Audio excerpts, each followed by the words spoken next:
கர்த்தர் உங்கள் கையில் ஒரு பெரிய மாளிகை கொடுத்துட்டாருன்னு வச்சுங்க. ஒரு மாளிகை,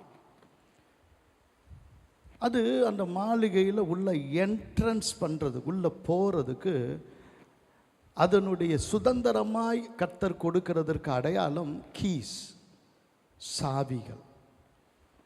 அப்போ அந்த சாவிகளை கொடுத்து தான் அதை திறக்கிறதற்கு தேவன் அனுப்புவார். நீ திறந்து சுதந்திரிக்கணும். அப்படி சுதந்திரிக்கும் போது ரொம்ப எளிமையாக கர்த்தர் சொன்னார், நீ முதல்ல அந்த கதவை, தேவனுடைய ராஜ்யத்தை திறக்கணும்னா அந்த கீ ஒன்றை தான் இருக்குது. அந்த கீ ஒன்றை தான் இருக்குது. அதுக்கு பேர் மனம் திரும்புதல். சொல்லுங்கள், அதுக்கு பேர் என்னது? மனம் திரும்புதல். Change your mind, you can change your world. உன் மனதை மாற்ற தெரிஞ்சால் உன்னால் மகிமையாக வாழ முடியும். யாரை பார்த்து மாற்ற சொல்கிறாரு? இயேசுவை பார்த்து நீ வாழ தெரிஞ்சால் உன் வாழ்க்கையை தலைகீழாக என்ன பண்ணும்? மாறும். அது பரலோகமாக மாறும். அதுவே என்ன ஆகிடும்? பரலோகமாக மாறும். நான் பேசுறது கேட்குதா? கடைசியா? வெரி குட், கேட்குது. Very good. நல்லா கவனிங்க. அப்போ அந்த ஒரு கீயோடு கூட முடியாது. அது ஒரு ரூமுக்குள்ளே வந்துட்டோம், அல்லது அந்த வீட்டுக்குள்ளே வந்துட்டோம், ஒரு பெரிய மாளிகை வந்துட்டோம். அந்த மாளிகை ஒரு ஒரு கற்பனை பண்ணி பாருங்க, ஒரு இமேஜ் பண்ணி பார்த்தீங்கன்னா அதில் 1000 அறைகள் இருக்குதுன்னு நினச்சிங்க. ஒரு 100 அறைகளாவது இருக்குது. நமக்கு தான், நம்ம வீடு, என் வீடு, உங்கள் வீடு, உங்கள் மாளிகை. அப்படி ஆண்டவர் கொடுக்கும்போது அந்த மாளிகையில் ஒரு அறையிலையும் உங்கள் வாழ்க்கைக்கு தேவையான என்ன தேவையோ, அது தேவையில்லாத எதுவுமே ஆண்டவர் இந்த உலகத்தில் என்ன பண்ணலை? படைக்கலை. தேவையில்லாத எதையுமே தேவன் படைக்கலை. அப்போ தேவையான ஒன்றையும் உங்களுக்கு ஆண்டவர் ஒவ்வொரு அறையில் வச்சுருக்கிறாருன்னா, அந்த அறையை திறக்கிறதுக்கு உங்களுக்கு கீ அவசியம், சாவி அவசியம். கரெக்டாக அண்ணன் சொல்லிட்டாங்க. எங்கள் மாமியார்கிட்ட இருக்கிற சாவியை இன்றைக்கி வாங்கியே ஆகணும். அதை சொல்ல நான் எல்லாருக்கும் ஆண்டவர் வச்சிருக்கிற கீஸ், சுதந்திரம். அந்த சுதந்திரத்தில் அந்தகாரத்தில் தான் புதைக்கப்பட்டிருக்கு புதையல்கள். அந்தகாரத்தில் தான் ஆண்டவர் என்ன பண்ணுறார்? மறைப்படத்தில் தான் என்ன இருக்குது? பொக்கிஷங்கள் இருக்குது. அப்போ ஆண்டவர் அந்த மறைப்படம் வச்சிருக்கிறத அதை தேடி கண்டுபிடிக்க ஆண்டவர் அந்த கீஸை உன் கையில் வச்சிருக்கிறார். அதுதான் ஆச்சரியம். அந்த கீஸை ஒன்றா எடுத்து உள்ளே இருக்கிற பொக்கிஷத்தை வெளியே கொண்டு வந்து தேவன் சொல்கிறாரு, உன் ஆத்துமா வாழ்கிறது போல எல்லாவற்றிலும் வாழ்ந்து நீ சுகமாக இருப்பாயின்றார். இது ஒரு இன்ட்ரடக்ஷன். எதுக்காக அதை சொல்கிறேன்னா, நான் இதை 1ஆம் தேதியிலிருந்து ஆரம்பித்து அப்படியே கொண்டு போகலாம், ஒவ்வொரு நாளும் 21 நாளும் கொண்டு போகலாம் அப்படின்னு ஒரு சப்ஜெக்ட் வச்சுருந்தேன், ஒரு சப்ஜெக்ட் நினச்சேன். ஆண்டவர் இன்றைக்கு அந்த சப்ஜெக்டை கொடுக்க கர்த்தரின் உள்ளத்தில் ஏவுனதுனால இன்னைக்கு திறக்கப்படு அப்படின்னு ஒரு சப்ஜெக்ட் எடுக்கிறேன்.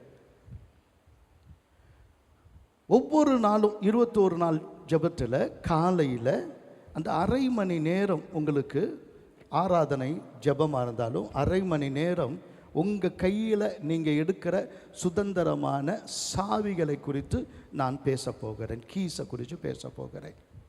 அதில் இன்னைக்கு ஆண்டவர் திறக்கப்படு அப்படின்னு சொல்கிறது என்னென்னா, கொஞ்சம் கண்ணு திறந்து பார்க்கணும், மனம் திறந்து பார்க்கணும்.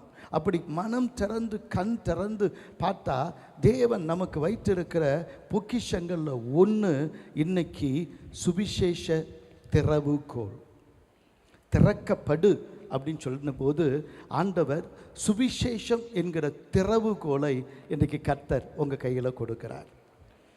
உங்கள் கையில் கொடுக்கிறார், உங்கள் கையில் கொடுக்கிறார், உன் கையில் கொடுக்கிறார். ஆமென், அல்லேலூயா. அதை எடுத்துகிட்டு தான் போக போகிறீங்க. இன்னைக்கு பெரிய காரியங்கள் நடக்க போகுது. அது உன்னை கொண்டு, என்னை கொண்டுல, உன்னை கொண்டு. ஆண்டவர் உன் கையில் தான் அதை கொடுக்க போகிறார். கர்த்தருக்கு ஸ்தோத்திரம் உண்டாகட்டும். சிலது அடைப்பட்ட வாசல்கள் திறக்க போகுது, திறக்கப்படாதவைகள் திறக்கப்பட போகுது, நடக்காத காரியங்கள் உங்கள் வாழ்க்கையில் நடக்க போகிறது. ஏன் அப்படின்னா அந்த சாவி இனி உன் கையில் இருக்கும். அல்லேலூயா, கர்த்தருக்கு ஸ்தோத்திரம். அதனுடைய முக்கியத்துவத்தை நான் உங்களுக்கு கொஞ்சம் சொல்லி, கர்த்தர் எப்படி பரலோக ராஜ்யம்னா என்ன அப்படின்னு சொல்லி ஆண்டவர் அதற்கு அடிப்படையாக 2 காரியத்தை திறந்ததை சுவிசேஷத்தின் மூலமாக உங்கள் நடுவில் கொண்டு வர விரும்புகிறேன். சுவிசேஷம் என்றாலே நல்ல விசேஷம். அல்லேலூயா, கர்த்தருக்கு ஸ்தோத்திரம். நான் என்னது? நல்ல விசேஷம். நான் நல்லா இருந்தால் தானே நான் மற்றவங்க நல்லா இருப்பாங்க. எனக்கு ஒரு பழக்கம் உண்டு. என்னென்னா, இப்போ என்னுடைய எங்கேயாவது ஒரு பார்க்கிங் பண்ணுனா அவர் ஓடி வந்து வழியெல்லாம் அது சரி பண்ணுவாங்க. சரி பண்ணிவிட்டு விசில் அடிச்சுட்டு அப்படியே பார்ப்பாங்க. அப்படின்னா என்னென்னா, எதாவது கொடுத்துட்டு போங்க சார் அப்படின்னு. நான் 10 ரூபா கொடுக்க மாட்டேன், 20 ரூபா கொடுப்பேன். 20 ரூபா கொடுக்க மாட்டேன், 50 ரூபா கொடுப்பேன். உங்களுக்கு காசு அதிகம்னா அதுதான் பண்ணுங்க. இல்லை, நான் என்ன சொல்ல பண்ணுவேன்னா, அவங்கள்ட்ட அதை கொடுக்கும்போது நான் சொல்லுவேன், இயேசு என்னை நல்லா வச்சுருக்கிறாரு, நீயும் நல்லா இருப்பேன்னு. புரியுதா உங்களுக்கு? யாராவது எதிர்த்து கேள்வி கேட்பாங்கன்னு நினைக்கிறீங்களா?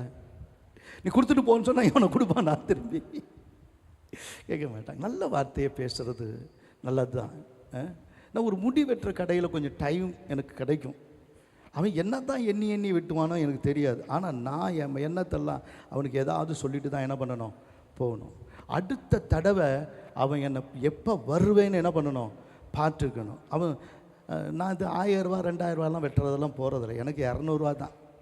அது கூட ஏன் வாங்குறான்னு எனக்கு தெரியல. ஆனால் 200 ரூபா கிடையாது. ஆனால் நான் கொடுக்கும்போது ஒரு 100 ரூபா சேர்த்து கொடுப்பேன். கொடுத்துட்டு சொல்லும்போது, கர்த்தர் என்னை நல்லா வச்சுருக்கிறாரு, நீ நல்லா இருப்பா. ஏன் சார் 200 ரூபா கொடுத்தா போதும்? இல்லைப்பா, நீ நல்லா இருப்பா, சந்தோஷமாக இருப்பா. இது கொடுக்கும்போது உனக்கு ஒரு சந்தோஷம் தானே. ஏசு என்னை சந்தோஷமாக வச்சுருக்கிறாரு, நீ சந்தோஷமாயிரு. இல்லை என்ன இருக்குது? ஆமென். இதுதான் சுவிசேஷம். நான் நல்லா இருக்கிறேன், இன்றைக்கி நான் நல்லா சட்டை போட்டிருக்கிறேன். இந்த காலையில் பார்த்தேன், நல்லா இருக்குது இந்த சட்டை அப்படின்னு நான் நினச்சேன். ரொம்ப நாள் கழித்து போடுறேன், நல்லா இருக்குது இன்றைக்கி நம்ம போட்டிருக்கிற சட்டை. ஒரு காலத்தில் 10 ரூபாய்க்கு 20 ரூபாய்க்கு பேண்ட் வாங்கி போட்டிருக்கிறேன். 20 ரூபாய்க்கு அந்த பிளாட்ஃபார்மில் விற்பான்ல, அதை வாங்கி போட்டிருக்கிறேன். ஆனால் இன்றைக்கி நல்ல பேண்ட்டு, நல்ல ஷர்ட்டு அப்படிலாம் ஆண்டவர் போட்டிருக்காரு. நீ போட்டிருக்கிறதெல்லாம் பார்த்தா நான் ஏதோ ஒன்று 1000 ரூபாய்க்கெல்லாம் வாங்கினா, நீ போயிட்டுருக்கிறதெல்லாம் பார்த்தா 5000 ரூபா போட மாதிரி தெரியுது. ஆண்டவர் ஸ்தோத்திரம். நல்லா தான் இருக்கிறீங்க, சொல்லுங்கள். நான் நல்லா தான் இருக்கிறேன், அதுவே விசேஷந்தான். சொல்லுங்கள், நீ நல்லா இருக்கிறேன்னு சொல்கிறது என்ன தான்? இன்றைக்கி 100க்கு 99 பேர் நல்லா இல்லை, நீ நல்லா இருக்கிற, அதுக்கே கர்த்தருக்கு நன்றி சொல்லணும். அல்லேலூயா, அதுக்கே நன்றி சொல்லணும். நல்லா இருக்கிறேன் அப்படின்னு சொல்கிறது கூட ஆட்கள் இல்லை. நீ நல்லா இருக்கிற, சந்தோஷமாயிரு, சந்தோஷமாயிரு. ஆண்டவர் இன்றைக்கு ஆண்டவர் சொல்ற அந்த வாசலை திறக்கிறார். உனக்கான சந்தோஷத்தமான வாசல். நீயும் சந்தோஷமாக இருந்து நீ மற்றவங்களையும் சந்தோஷப்படுத்துகிற அந்த வாசலுக்கு பேர் தான், அந்த விசேஷத்துக்கு பேர் தான் சுவிசேஷம். ஆமென். அந்த சுவிசேஷத்தை எப்படி திறக்கிறாங்க, யார் திறக்கிறாங்க, அந்த கீ யார் கையில் ஆண்டவர் முதல்ல கொடுத்தாரு என்பதை பார்த்தபோது எனக்கு ரொம்ப ஆச்சரியமாக இருந்தது. எல்லாரும் மார்க் 7வது அதிகாரம், மார்க் சுவிசேஷம் 7ஆம் அதிகாரம் 31ஆம் வசனத்திலிருந்து 35ஆம் வசனம் வரை எடுத்துக்கொள்ளலாம். மார்க்கு 7ஆம் அதிகாரம் 31ஆம் வசனத்திலிருந்து 35ஆம் வசனம் வரை நான் சொல்லும்போது என்னோடு கூட சேர்ந்தே வாசிக்கலாம். ஒரு ஏறத்தாழ எல்லாருமே பைபிளை எடுத்துட்டீங்க, ரொம்ப சந்தோஷம். வாசிக்கலாமா? மறுபடியும் அவர் தீரு சீதோன் பட்டணங்களின் எல்லைகளை விட்டு புறப்பட்டு தெக்கோப்போலியின் எல்லைகளின் வழியாய் கலிலேயா கடலருகே வந்தார். அங்கே கொன்னை வாயுடைய ஒரு செவிடனை அவரிடத்தில் கொண்டு வந்து அவர் தமது கையை அவன் மேல் வைக்கும்படி வேண்டிக் கொண்டார்கள். அப்பொழுது அவர் அவனை ஜனக்கூட்டத்தை விட்டு தனியே அழைத்து கொண்டு போய் தம்முடைய விரல்களை அவன் காதுகளில் வைத்து உமிழ்ந்து அவனுடைய நாவை தொட்டு வானத்தை அண்ணாந்து பார்த்து பெருமூச்சு விட்டு எப்பத்தா என்றார். அதற்கு திறக்கப்படுவாயாக என்ற அர்த்தமா. உடனே அவனுடைய செவிகள் திறக்கப்பட்டு அவனுடைய நாவின் கட்டும் அவிழ்ந்து அவன் செவ்வையாய் பேசினான். ஆமென். இயேசு கிறிஸ்து ஒரு எல்லைக்குள்ள ஊழியம் செய்யல, எல்லையில்லாமல் ஊழியம் செய்தார். அல்லேலூயா. தீரு சீதோன் என்பது இஸ்ரேல் தேசம் அல்ல, புறஜாதிகளின் தேசம். இயேசுவுக்கு மற்ற ஜனங்க மேலே மிகுந்த பிரியம் இருந்தது. எல்லாமே அவருடைய சாயல். ஆமென். அல்லேலூயா. அவர் இந்த பூமியில் ஒருவனையும் ஒதுக்கல. அவருடைய நாமத்தின் மேலே விசுவாசம் உள்ளவராய் அவரை ஏற்றுக்கொண்டவங்க எத்தனை பேராக இருந்தாலும் அவர்களை பிள்ளைகளாகும்படியான அதிகாரம் கொடுத்தவர் என் ஆண்டவர் இயேசு கிறிஸ்து. அல்லேலூயா, அல்லேலூயா. சிலர் கை கொண்டு வந்தீங்க, சிலர் கை கொண்டு வர மறந்துட்டீங்கன்னு நினைக்கிறேன். ஒருவேளை வீட்டுக்கு போயிட்டு கூட உங்கள் கையை நீங்கள் எடுத்துகிட்டு வரலாம். கர்த்தருக்கு ஸ்தோத்திரம். அல்லேலூயா. கொஞ்சம் நல்லா கவனிங்க. இயேசு கிறிஸ்து தீரு சீதோன் அப்படின்ற அந்த எல்லைகளுக்கு ஏன் போகிறாரு அப்படின்னு சொன்னால், அவர் மறுபடியும் ஏன் போகிறாரு அப்படின்னா, திரும்பி ஏதோ ஒரு வேலை அங்கே அவருக்கு பாக்கி இருக்குது. யாரோ ஒருத்தன் சந்திக்கப்பட வேண்டியது இருக்குது, யாருடைய கட்டுகளையோ அவிக்க வேண்டியிருக்கு. நிச்சயமாக கர்த்தர் எதிர்பார்த்து காரியங்களை செய்யும்போது ஒரே ஒருவனாக இருந்தாலும் அவர் எல்லைகளையும் கடந்து போய் அந்த ஒருவனை தேடுகிற தேவன் அவர். காணாமல் போன ஒரு ஆட்டை தேடுகிற நல்ல மேய்ப்பன் அவர். ஆமென், அல்லேலூயா. கர்த்தருக்கு ஸ்தோத்திரம். தேவனுக்கு மகிமை உண்டாகட்டும். அங்கே தெக்கப்போலி என்ற ஒரு இடத்துல வந்து அதனுடைய பகுதியில் அவர் வரும்போது கொஞ்சம் ஜனங்க வந்தாங்க. அவங்க ஒரு தனை கொண்டு வராங்க.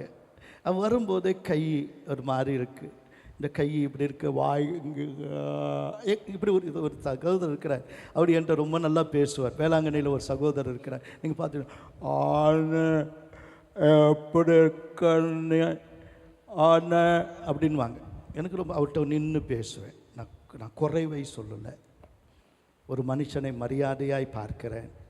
அவரை இப்போ நான் அணைச்சிக்குவேன்.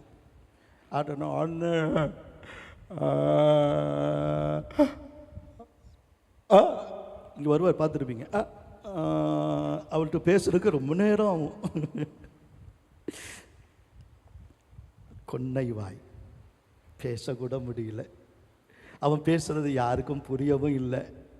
அவன் பேசினாலே பார்த்து கேலி பண்ணுற ஒரு கூட்டம், கேலி பண்ணுற ஒரு கூட்டம். அவன் கையை பார்த்தோன்னே ஒரு மாதிரி யோசிக்கிற ஒரு கூட்டம். அவன் நடக்கிறத பார்த்தோன்னே பின்னாடி பேசுகிற கூட்டம். அவனுக்கு இந்த உலகத்தில் உரிமை இல்லை, அவனுக்கு உடைமை இல்லை, அவனுக்கு உறவு இல்லை. ஏன்னா அவன் பிறப்பு, அவன் வளர்ப்பு, அவன் இருப்பு, அவ்வளோதான். இதுதான் உலகம். ஆனால் அதில் கொஞ்சம் நல்லவங்க இருந்தாங்க. அல்லேலூயா. கர்த்தருக்கு ஸ்தோத்திரம். ஒருத்தன் கூட நல்லவங்க இல்லை. சொல்ல, நான் நல்லவன் தான், வந்து பாரு, நான் நல்லவன் தான். இங்கே எத்தனை நல்லவங்க இருக்கிறீங்க? ஒருத்தன் கூட நல்லவன் சொல்ல மாட்டேங்கிறீங்க. நல்லவங்க தானேம்மா நீங்கள்? நல்லவனுக்கு நல்லவன், கெட்டவனுக்கு கெட்டவனா? அதனால தடுமாறுறீங்களா நீங்கள்? நான் நல்லவன். எத்தனை பேர் ஆமேன்னு சொல்கிறவங்க? நான் நல்லவன். அங்கே ஒரு நல்லவங்க கொஞ்சம் பேர் இருந்தாங்க, இறக்கமுள்ளவங்க இருந்தாங்க. எப்படி ஆகிலும் இயேசு அவனை தொடணும்னு விரும்பினாங்க. எதில் நல்லவங்க? நாங்கள் எல்லா இடத்துலையும் காட்டிட்டோங்க. எல்லா சாமியும் பார்த்துட்டோம், எல்லா டாக்டரையும் பார்த்துட்டோம், எல்லா மருந்தையும் கொடுத்துட்டோம், என்னென்னமோ பண்ணி பார்த்துட்டோம். ஆனால் எதுவுமே நடக்கலை. ஆனால் உயிரான கர்த்தர், உயிரை தந்த கர்த்தர், சகலத்தையும் உருவாக்கின கர்த்தர், அவர் கையை வச்சா எல்லாம் மாறும்.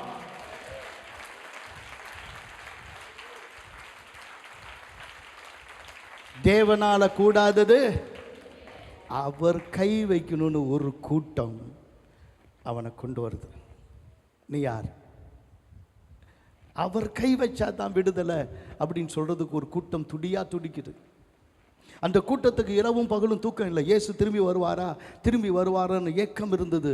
அந்த ஏக்கத்துக்கு தான் இயேசு மறுபடியும் அங்கே போனார். ஆமென். இயேசு நம்முடைய ஏக்கங்களை அறிந்தவர்.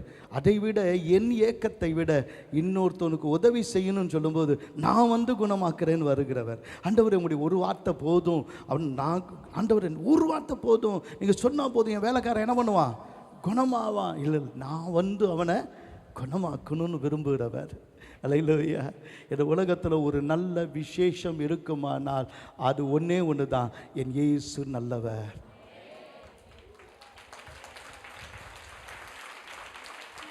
இந்த உலகத்தில் ஒரே ஒரு விசேஷம் இருக்குமானா என் இயேசு நல்லவர், ரொம்ப ரொம்ப நல்ல என் இயேசு நல்லவர், அவர் ரொம்ப ரொம்ப நல்லவர். ஆமென். அவரிடத்தில் கொண்டு வந்தாங்க. அது என்ன, ஏன்னா இயேசு இயேசு இயேசுன்னு எங்கேயோ பிறந்தவர், எங்கேயோ வளர்ந்தவர், 2000 வருஷத்துக்கு முன்னாடி இருந்தவர், அவரை கொண்டு வந்து சுவிசேஷம் சுவிசேஷம் சொல்கிறீங்களே, உங்களுக்கு ஏதாவது இருக்கா? என்ன படித்தவங்களா நீங்கள்? கர்த்தருக்கு ஸ்தோத்திரம். கவனிங்க, ஒரு ஒரு 10 காரியம் லைனாக சொல்கிறேன், நீங்கள் பிடிச்சா குறிச்சிங்க. ஒரு 10 காரியம் கடகடன்னு சொல்கிறேன், பிடிச்சா குறிச்சிங்க. உலகத்தில் ஒன்று இல்லாமல் ஒன்று வராது. சுவர் இருந்தால் தான் சித்திரை என்ன பண்ண முடியும்? வரைய முடியும். பூமின்னு ஒன்று இருந்தால் தான் அதில் புல் பூண்டுலேருந்து இன்றைக்கி நீங்கள் நான் எல்லாமே என்ன பண்ண முடியும்? இருக்க முடியும். இந்த உலகத்தில் ஒன்றுன்னு வந்தது, வசனம் சொல்லுது, ஆதியில் வார்த்தை இருந்தது, அந்த வார்த்தை தேவனிடத்தில் இருந்தது, அந்த வார்த்தை தேவனாய் இருந்தது, அவராலே தான் எல்லாம் உண்டாயிற்று. புரியுதா உங்களுக்கு? ஒன்று இல்லாமல், அந்த கால குரங்கு ஒன்று இருந்துச்சா, அதுலேருந்து மனுஷன் வந்தான்? இல்லை. நான் இன்றைக்கி ஒரு சாயல் இருக்கிறேன்னா, மனிதனாக இருக்கிறேன்னா, இன்றைக்கி ஒரு ரூபத்தோடு இருக்கிறேன்னா, இன்றைக்கி ஒரு அழகோடு இருக்கிறேன்னா, இன்றைக்கி அறிவோடு இருக்கிறேன்னா, இன்றைக்கி அந்தஸ்தோடு இருக்கிறேன்னா, இன்றைக்கி ஞானத்தோடு இருக்கிறேன்னா, இன்றைக்கி செயலோடு இருக்கிறேன்னா, சிந்தனையோடு இருக்கிறேன்னா, கற்பனையோடு இருக்கிறேன்னா, காவியத்தோடு இருக்கிறேன்னா, அல்லது எழுத திறமை இருக்குதா, பேசுகிற திறமை இருக்குதா, சிரிக்கிறேன்னா, இதுக்கெல்லாம் காரணம் அவருடைய சாயல். அல்லேலூயா. இயேசு இல்லாமல் உனக்கும் சரித்திரம் இல்லை, உலகத்துக்கும் சரித்திரம் இல்லை. இந்த உலகம் ஸ்டார்ட் பண்ணுறதுக்கு 0ல் ஆரம்பிக்கல, 1ல் தான் ஆரம்பிக்குது. 1ல் தான் ஆரம்பிக்குது. அந்த ஹீரோ இயேசு மட்டும்தான். கிமு 1ன்னு சொல்லுவாங்க, கிபி 1ன்னு தான் சொல்லுவாங்க. 0 இல்லை. இந்த உலகத்தில் யாரும் 0 இல்லைன்னு ஒரு ஹீரோ உருவாக்கி கொடுத்தாருன்னா, அந்த ஒரே ஹீரோ, கர்த்தருக்கு ஸ்தோத்திரம், அந்த நட்சத்திரம் தான் இருக்கிற இடத்துக்கு நட்சத்திரத்தை வரவழைத்த கிரியேட்டர் அவர் ஒருத்தர் தான். நட்சத்திரத்தை பார்க்கறதுக்காக ஞானிகள் வந்தாங்க. அந்த நட்சத்திரத்தை தான் இருக்கிற இடத்துக்கு கொண்டு வந்த அந்த நட்சத்திரம் விடிவெள்ளி நட்சத்திரம் என் இயேசு. அல்லேலூயா. கர்த்தருக்கு ஸ்தோத்திரம் உண்டாகட்டும். நல்லா கவனிங்க. இப்போ ஒரு மனிதனுக்கும் மிருகத்துக்கும் என்ன வித்தியாசம் அப்படின்னா, அது என்னத்தான் சிம்பன்சியாக இருந்தாலும், அது என்னத்தான் மனித குரங்காக இருந்தாலும் எதால தான் நடக்கும்? சொல்லுங்க. நீங்கள் மல்லாண்டு இப்படி படுக்கிறீங்களே, அது எந்த மிருகமும் மல்லாண்டு படுக்காது. மல்லாண்டு படுக்கிறதுக்கு இந்த மிருகம் இப்படி தான் நடக்கும், இப்படி தான் நடக்கும். இன்றைக்கி நிமிர்ந்து நிற்கிறதுக்கு காரணம் பின்னாடி இருக்கிற 33 முள் எலும்பு, ஸ்பைன் வாங்க. அதில் 33 முள் எலும்புன்னு வாங்க தமிழில், முள் எலும்பு. அதுக்குள்ள ஒன்று இப்படி சரியில்லைன்னா கூட என்ன பண்ண முடியாது, நம்மளால் நிமிர முடியாது. அந்த 33 ஏன்? இந்த உலகத்தில் உலகத்தை உண்டாக்கினவர் 33 வருடம் வாழ்ந்து இன்றைக்கு உன்னை நிமிர்ந்து நடக்க பண்ணியிருக்கிறார். 33 ஆண்டுகள் வாழ்ந்து உன்னை நிமிர்ந்து நடக்க பண்ணியிருக்கிறார். இந்த 33 ஆண்டுகள் வாழ்ந்ததுனால அவர் என்ன நமக்கு கொடுத்திருக்கிறார் அப்படின்னு கேட்டிங்கன்னா, இந்த எலும்பு இருக்குல்ல, இது 12, லெஃப்டில் இருக்கிறது 12, ரைட்டில் இருக்கிறது சொல்லுங்க. ஓ, ஏவாளுக்கு ஒன்று பிடுங்கிட்டாரா? இல்லை இல்லை, கொண்டு வந்துட்டார். அதனால் இங்கேயும் 12 தான். இது ஆசாரிய கோத்திரம், இது ராஜ கோத்திரம். இந்த உலகத்தில் மண்ணும் இல்லை, இந்த உலகத்தில் நீ என்னது தவிடும் இல்லை, நீ சாம்பலும் இல்லை, நீ ஆசாரியன், நீ ராஜாவாய் நடக்க வேண்டும் என்று 12 வச்சு ஆண்டவரை நான் நெஞ்ச நிமிர பண்ணி நடக்க பண்ணியிருக்கிறேன். அல்லேலூயா. கர்த்தருக்கு ஸ்தோத்திரம். இந்த வெளியில் புயல் அடிக்குதுன்னு நீங்கள் பார்த்துருக்கலாம், ஆனால் உள்ள புயல் அடிக்கிறது டாக்டர்ஸ்க்கு தெரியும். உள்ள புயல் அடிக்கிறது டாக்டர்ஸ் தெரியும். என்ன அப்படின்னா, நெஞ்சு குமுறுது, அப்படியே நெஞ்சு வெடிச்சிடுற மாதிரி இருக்கு, மனசு தாங்கலை, அப்படியே ப்ரெஷர் அப்படி இருக்கு, நான் அப்படி போராடுறேன். நீ அப்பப்போ வெடித்து சிதற மாதிரி இருந்த, நீ அப்பப்போ வெடித்து சிதற மாதிரி இருந்த. உனக்கு வாழ்க்கையை சுற்றி சுற்றி என்ன அடிச்சுது? வெளியே மட்டும் இல்லை, உள்ளேயும் புயல் அடிக்குது. அந்த புயலை தடுக்க ஒரே ஒரு நரம்பு, அதுக்கு பேர் வேகாஸ். இந்த பின் மண்டையிலேருந்து ஒரு நரம்பு வருது. அது நம்ம இருதயத்தோடு கலந்து நம்முடைய குடல் வரைக்கும் இறங்கி உன் உடம்புல வர்ற புயலை நிறுத்துது. இயேசு உன் வாழ்க்கையில் புயலை நிறுத்தினதுனால தான் இன்றைக்கி நீயும் நானும் இருக்கிறோம் என்பதற்கு அந்த வேகாஸ் என்கிற நரம்பு சாட்சி. ஆமென். அல்லேலூயா. இயேசு எனக்கு வேணான்னு எல்லாரும் சொல்லலாம். அப்படின்னா உன் உடம்பை விட்டு நீ வெளியே போக வேண்டியிருக்குன்னு நான் சொல்லுவேன். ஏன் அப்படின்னா, ஒரு கட்டடத்தை கட்ட செங்கல் தேவை, அது எத்தனை ஆயிரம் தேவை. ஆனால் ஒரு உடம்பை கட்ட கோடி கோடி செல்கள் தேவை. இது அணுக்களின் அமைப்பு. இது செல்களால் இணைந்த சரீரம், செல்களால் முழுமையாக இணைந்து தான் கட்டடமாக இருக்குது. எனக்கு இயேசு வேணான்னு சொன்னால் ஒரு செங்கல்லையும் சேர்க்கிறதற்கு ஒரு சிமெண்டிங் ஏஜென்ட் இருக்கிறது போல, ஒரு சிமெண்ட் இருக்கிறது போல, இந்த உடம்பில் இருக்கிற ஒவ்வொரு அணுவையும் இணைக்கிறதற்கு ஒரு புரோட்டீன் மூலக்கூறு இருக்குது. அந்த புரோட்டீன் மூலக்கூறுக்கு பேர் லேமினைன். அதை மைக்ரோஸ்கோப்பில் பார்த்தா அது சிலுவை. எத்தனை பேர் ஆமேன்னு சொல்கிறாங்க? அந்த சிலுவை மட்டும் இல்லைன்னா இந்த உடம்பு என்ன ஆகிடுமா, பிச்சுக்கிட்டு போயிருக்கும். இது உடலாகவே இருந்திருக்காது. உன்னை உடலாக பார்க்கறதுக்கு காரணம் அந்த சிலுவையில் இயேசு மரித்தது தான். ஆமென். அல்லேலூயா. கர்த்தருக்கு ஸ்தோத்திரம். சில இயேசு 3ஆம் நாள் உயிர்த்தெழுந்தார் அப்படின்னு சொல்லும்போது அது எப்படி அப்படின்னு கேட்பாங்க. அது உனக்குள்ளே நடக்குதுன்றதை நீங்கள் பார்க்கறது இல்லை. ஒரு 3 நாள் உடம்பு சரியில்லை, ஏதோ ஜோரம் அடிச்சு, இல்லை வேறு ஏதோ உடம்பு சரியில்லை அப்படின்னு நீங்கள் வச்சுக்கோங்க. ஒரு 3 நாள் ஒரு தனியாக போய் உட்காந்து சாப்பிடாதீங்க, தண்ணி கூட குடிக்காதீங்க. 3 நாள் என்ன நடக்குது, விஞ்ஞானிகள் என்ன சொல்கிறாங்க அப்படின்னு சொன்னால், இந்த உடம்பில் இருக்கிற வளர்ச்சிதை மாற்றம் வித்தியாசமாக மாறுது. அந்த செல்கள், பழைய செல்கள் செத்து அப்படியே 3ஆவது நாள் புதுசாக வருதான். பாடியே வேறு மாற்றம் நடக்குதான். அப்போ உன் பாடியில் ஒரு பெரிய மாற்றம் நடக்க இயேசு சொல்கிறாரு, மரித்தேன் ஆனாலும் உயிரோடு கூட இருக்கிறேன். ஹல்லேலூயா, ஹல்லேலூயா. என்னுடைய சுவாசத்தை என்னுடைய இதயம் அறிகிறது. என் சுவாசம் என் இதயத்தை இயக்குகிறது என்றெல்லாம் நம்ம சொல்லலாம்.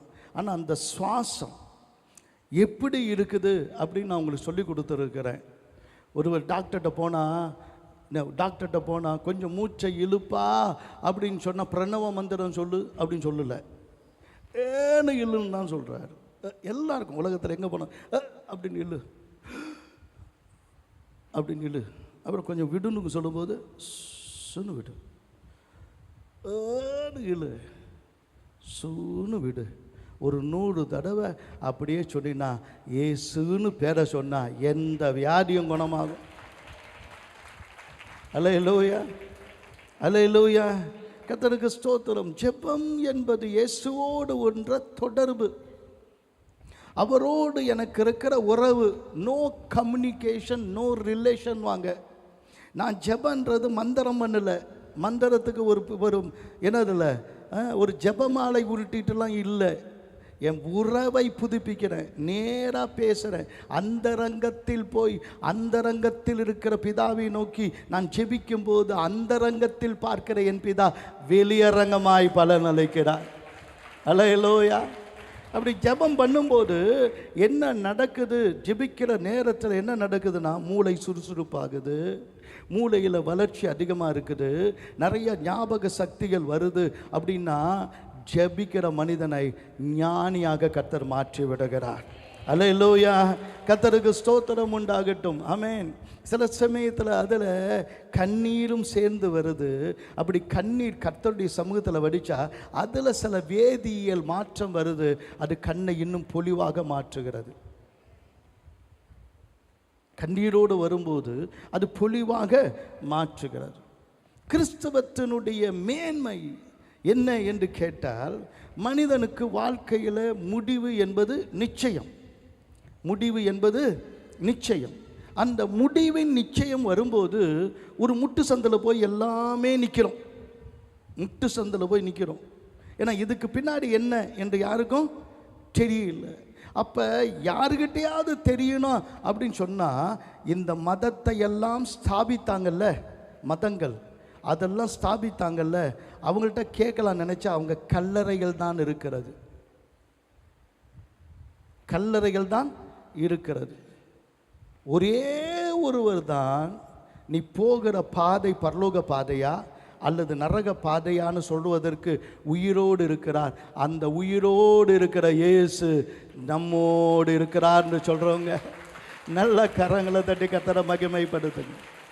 அல்லேலூயா.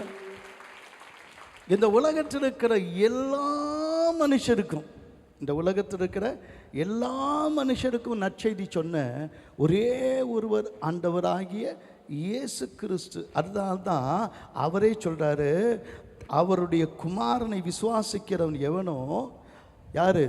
தேவன் தம்முடைய ஒரே பேரான குமாரனை விசுவாசிக்கிறவன் எவனோ, எவனோனா any religion, any nation, any region, 5 கண்டங்களிலும் உலகத்தில் இருக்கிற அத்தனை நாடுகளிலும், ஏன் ஒரு காட்டுமிராண்டியாக இருக்கலாம், ஒரு அமெரிக்கானாக இருக்கலாம், யாராக இருந்தாலும், படித்தவன் படிக்காதவன் நல்லவன் கெட்டவன் யாராக இருந்தாலும் அவரை விசுவாசிக்கும் போது தேவன் தம்முடைய ஒரே பேரான குமாரனை விசுவாசிக்கிறவன், நீ பட்டை போடணும்னு சொல்லலை, மொட்டை போடணும்னு சொல்லலை, பலி கொடுக்கணும்னு சொல்லலை, இதை கொடுக்கணும் அதை கொடுக்கணும்னு சொல்லலை, ஜாதி மாறணும்னு சொல்லலை, ஜாதி மாற்ற மாட்டான், சரி மதம் மாறணும்னு சொல்லலை. அதுக்கு பேர் என்னது?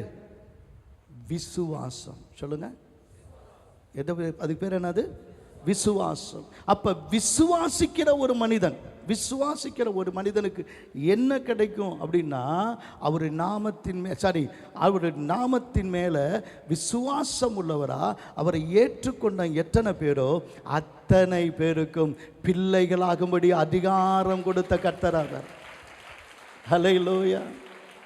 இன்னும் ஒரு படி மேலே போய் 10வது காரியம் சொல்கிறேன்னு நினைக்கிறேன், இல்லை தாண்டிட்டேனான்னு எனக்கு தெரியல, அதனால் இன்னொரு காரியம் சொல்கிறேன். கர்த்தர் தம்முடைய ஒரே பேரான குமாரனை விசுவாசிக்கிறவன் எவனோ அவன் கெட்டு போகாமல், சொல்லுங்க என்னது? கெட்டு போகாமல். இந்த உலகத்தில் கெட்டு போனவனை இன்னும் கெட்டு போக வைப்பது தான் இன்றைக்கு இருக்கிற எல்லா விஞ்ஞானம். இன்னும் கெட்டுப்போக வைப்பது தான் அரசியல். அதுக்கு காரைக்கால் ஒரு நல்ல எடுத்துக்காட்டு. அங்கே அரிசி கடை இருக்குதோ, பருப்பு கடை இருக்குதோ, அல்லது மளிகை ஜாமான் இருக்குதோ, ஃபேன்சி ஸ்டோர் இருக்குதோ இல்லையோ, 4 கடைக்கு 1 பாரத நாடு எதில் இருக்குது அப்படின்னு சொல்லி காண்பிக்கணும்னா காரைக்கால்லையும் பாண்டிச்சேரியில் தான் காணிக்கலாம். ஏன்னா நம்ம தான் பாருக்குள்ளே இருக்கிறோம். எங்கே இருக்கிறோம்? எதுக்குள்ளே இருக்கிறோம்? பாருக்குள்ளே இருக்கிற நல்ல நாடு இந்த காரைக்கால். சரி, இது எல்லாம் சரித்திரம் படைக்கிறாங்க. இந்த உலகம் கெட்டு போக நினைக்கும் போது ஒரே ஒருவர் தான் ஒருவனும் கெட்டு போக கூடாது என்று நினைக்கிறவர், அவன் வாழ்வு அடைய வேண்டும் என்று விரும்புகிறவர், அவன் இங்கே மாத்திரம் இல்லை, அவன் நித்திய ஜீவனை அடையும்படிக்கு அவரை தந்தள்ளி இவ்வளவாய் அன்பு கூர்ந்தார் என்று வசனம் சொல்லுகிறது. ஆமென். ஹல்லேலூயா. எல்லாரும் இந்த வாழ்க்கையை பற்றி பேசுகிறாங்க. ஆனால் நல்ல கவனிங்க, இந்த வாழ்க்கை என்னைக்கும் திருப்தி கொடுக்காது. இந்த உலகம் ஒரு நாளும் சந்தோஷத்தை கொடுக்காது. இந்த உலகம் எந்த நாளும் என்ன பண்ணாது?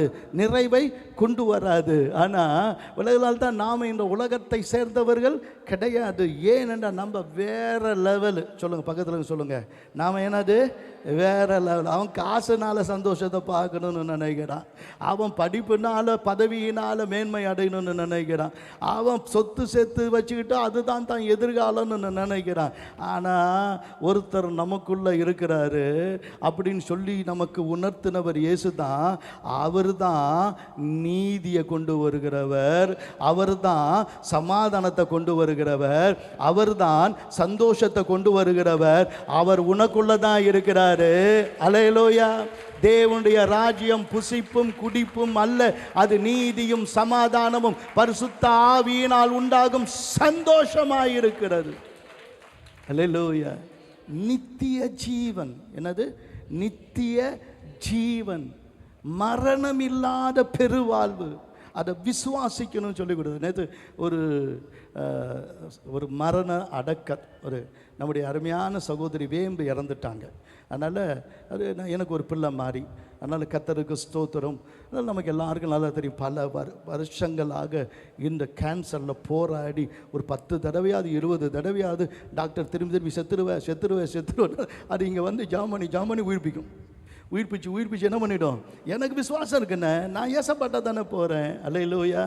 அவ்வளோ விசுவாசத்தோடு நீங்கள் பேசி பாருங்கள். அது ஆஸ்பத்திரியில் இருக்கும்போது நிறைய பேர் ரட்சிப்பில் நடந்துச்சு. நிறைய பேர் அதனுடைய சாவில் பாண்டிச்சேரிலேருந்துலாம் வந்தாங்க. யாருன்னா அது ஜெபம் பண்ணி சுகமானவங்க. அதே கேன்சர் வார்டில் அது ஜெபம் பண்ணி சுகமானா நான் என்ன கேள்விப்பட்டேன்னா, நம்ம விசுவாசிங்க அங்கே இருக்கிற அந்த குடும்பத்தில் நம்ம விசுவாசிங்கெல்லாம் போய் அந்த குடும்பத்தில் இருக்கிற அந்த ஒரே ஒரு பையன் அவனை கட்டி பிடிச்சி அடுத்து நம்ம விசுவாசிங்க அப்படி தரையில் மோதி அங்கே இருக்கிற நம்ம விசுவாசிங்க அப்படி கீழே உளுந்து புரண்டு அழுது அடிச்சுக்கிட்டு இருந்தாங்களாம். நான் சொன்னேன் இந்த வேம்பு கர்த்தருடைய சமூகத்தில் இன்னைக்கு இளவரசியை போல இருக்கிறார். ஆமென். கர்த்தருடைய சமூகத்தில் எப்படி இருக்காங்க? இளவரசியாக இருக்கிறாங்க. அவங்க இம்மைக்காக மாத்திரம் நாம் கர்த்தர் மேலே நம்பிக்கை உள்ளவர்களாய் இருந்தால் மற்ற மனிதரை பார்க்கிலும் பரிதபிக்கப்படத்தக்கவர்களாய் இருப்போம்னு வேதம் சொல்லுது. இம்மைக்காக இல்லை. அப்போ நீ கிறிஸ்தவனாக இருந்தால் நீ வந்தவங்க நடுவில் சுவிசேஷம் சொல்லியிருக்கோம் அப்படின்னு சொல்லும்போது உடனே அதுக்குள்ளே சொல்லிட்டு இருக்கும்போதே ஒரு குத்திரும் மூஞ்சிலன்னு சுவிசேஷம் அப்படி நான் சொல்லக்கூடாது. நான் சொன்னேன், நீ அழுது ஒரு ஆத்துமாவை ஒரு மேலே அப்படி கொண்டு போக முடியாது.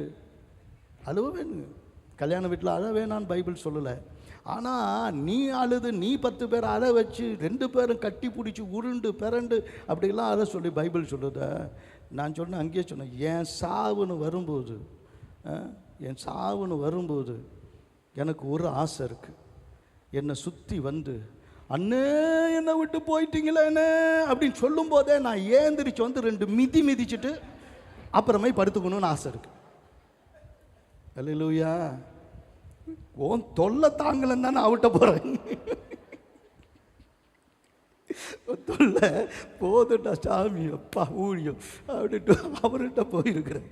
அதையும் போயிட்டீங்களேண்ணா எனக்கு திருப்பி கொண்டு வந்துடாத 2 மிதிச்சிட்டு அப்படின்னு. சிலுவையை கூட என் கல்லறையில் வைக்கக்கூடாதுன்னு சொன்னேன். ஏன் அப்படின்னு சொன்னால், சிலுவையில் இயேசு என் பாவங்களை தீர்த்துட்டாரு, என் சாபங்களை தீர்த்துட்டாரு, என் வியாதியை தீர்த்துட்டாரு. தேவனாகிய கர்த்தர் எனக்கு அதில் தான் மீட்பை என்ன பண்ணார்? கிரயமாக பெற்று கொடுத்துட்டாரு. அந்த நிச்சயத்தை கொடுத்த அந்த சிலுவை ஒரு மரணத்தின் அடையாளம், அது சாபத்தின் அடையாளம். அந்த சாபத்தின் அடையாளம் கூட ஒரு சிலுவை கூட என் கல்லறையின் மேலே இருக்கக்கூடாது. ஒரு அல்லேலூயா சொல்லலையே. அல்லேலூயா, அல்லேலூயா. சிலுவை ஒரு சின்னம், மத சின்னம். அது கிறிஸ்தவத்தின் சின்னம் அல்ல. கிறிஸ்தவத்தின் சின்னம்னு ஒன்று இருக்குமானா அது ஒரு கல்லறை. அந்த கல்லறையில் எழுதப்பட்டிருக்கு, அவர் இங்கே இல்லை, அவர் உயிரோடு கூட இருக்கிறார். அல்லேலூயா. கர்த்தருக்கு மகிமை உண்டாகட்டும். ஆமென். கர்த்தருக்கு ஸ்தோத்திரம். நல்ல கவனிங்க. அதனால் இன்றைக்கு நாம் சுவிசேஷம் என்பதை இயேசுவினிடத்தில், ஆண்டவரிடத்தில் நாம் பெற்றுக்கொண்ட இந்த நன்மைகளை, இயேசுவை குறித்தே பேசுவதற்கு காரணம் என்ன? அவர் தான் சொன்னார், ஆண்டவர் சொன்னார், என்னுடைய வார்த்தையின் நிமித்தம் நம்புங்க, இல்லைனா என்னுடைய கிரியை நிமித்தமாவது என்ன பண்ணுங்க, நம்புங்கன்றாரு. அதனால தான் 1 கொரிந்தியர் 4:20 பவுல் சொல்கிறான், தேவனுடைய ராஜ்யம் பேச்சில் அல்ல, அது பலத்தில் உண்டாயிருக்கிறது. தேவனுடைய ராஜ்யம் பேச்சில் அல்ல, அது பலத்தில் உண்டாயிருக்கிறது.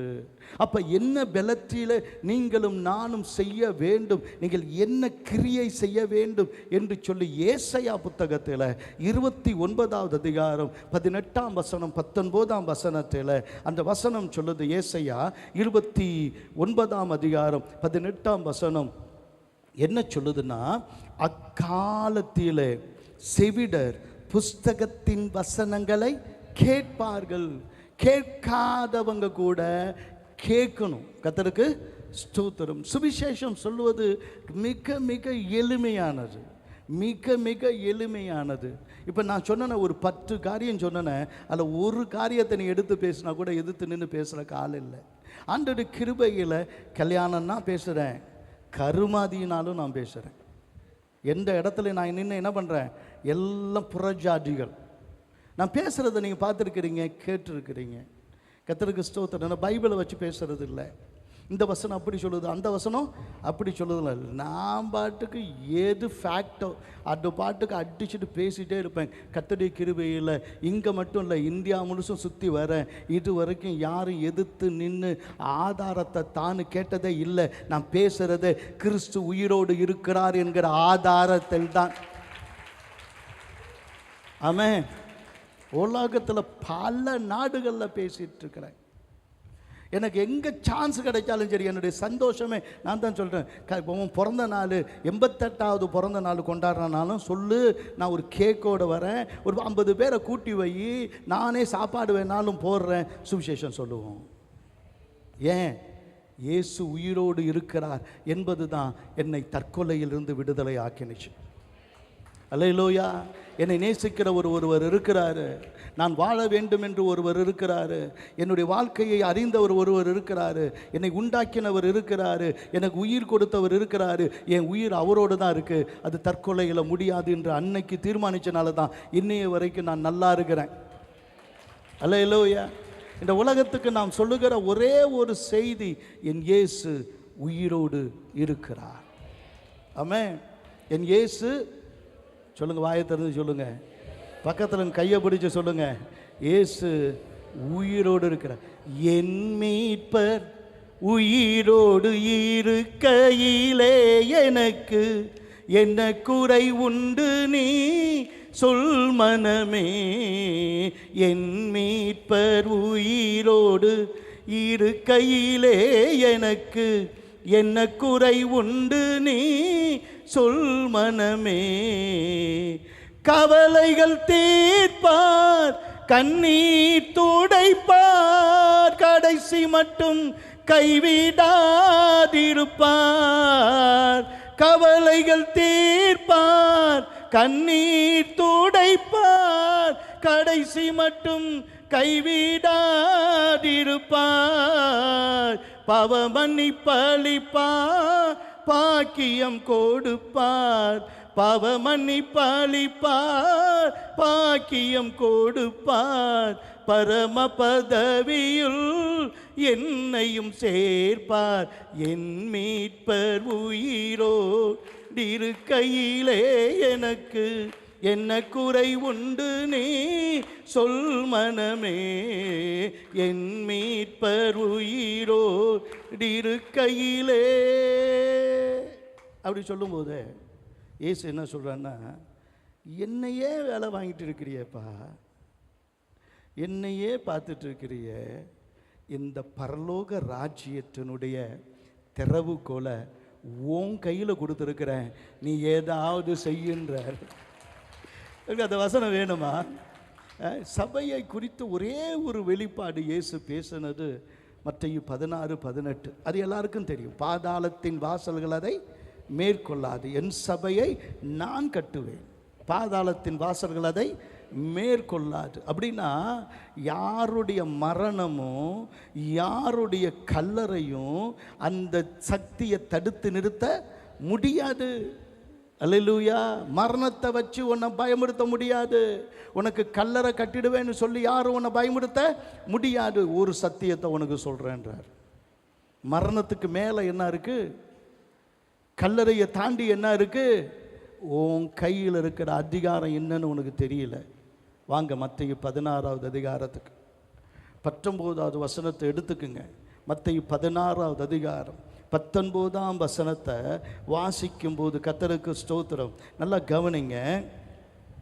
பரலோக ராஜ்யத்தின் திறவுகோல்களை நான் உனக்கு தருவேன். சொல்லுங்க, பரலோக ராஜ்யத்தின் திறவுகோல்களை நான் உனக்கு தருவேன். பூலோகத்திலே நீ கட்டுகிறது எதுவோ அது பரலோகத்திலும் கட்டப்பட்டிருக்கும். பூலோகத்திலே நீ கட்டவிழ்ப்பது எதுவோ அது பரலோகத்திலும் கட்டவிழ்க்கப்பட்டிருக்கும் என்றார். அல்லேலூயா. நீ கட்டுறது என்னன்னு கேட்கிறார்.